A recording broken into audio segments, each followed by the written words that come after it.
Assalomu alaykum, kanalimizga kuzatib borayotgan aziz obunachilar. Bugungi videoda sizlar bilan mana shu 5 kunlik jo'jachalarimizni qanday boqishni o'rganamiz. Hozir mana jo'jachalarimiz inkubatordan chiqqaniga mana ro'ppa-rosa 5 kun bo'ldi. Oldingidan ancha katta. Kataga o'tkazdik, suvni qo'ydik.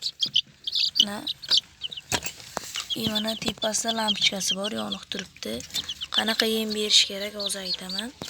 Mana yoqda makkayni maydasi, eng maydasi makkayni. Hozir mana shuni mana jo'jalarimizga beramiz. Mana ujidan chiqib olyapti. Yem o'rgangan. Mana makkayni yeyapti jo'jalarimiz. Ko'rib turganlaringdek mana yeyapti. Suvga o'xshatgan biosuper vitaminimizni qo'shib berdik. Yarim litrga 1 gram qo'shdim. O'zi yarim gram qo'sh kerak. Dozasini kuchliroq qilamiz, hali kichkina.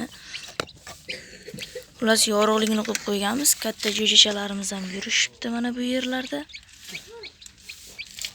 Yemiga o'shanaqa narsalar berasizlar. Ko'rib turganlaringdek mana shunaqa boqsalaring o'lmay katta bo'ladi. Lampochkasini yoqib qo'yganmiz, yoniq turishi kerak hozircha. Mana shunaqa qilsalaring o'lmay katta bo'ladi jo'jachalaring. Shu narsalarga e'tibor bersalaring bo'ldi. Yemi doim bo'lsin, suvi doim bo'lsin. Shunday qilib boqinglar. Kataga ham yaxshi bo'lsin. Mushuk, shunga o'xshash bular deydigan hayvonlar kira olmasin. Katta jo'jamiz ham yuribdi. Hozircha yoqmaganmiz, kun uncha issiq emas. Ular shunaqa boqsalaring yaxshi bo'ladi. Kanalga obuna bo'linglar. Rahmat.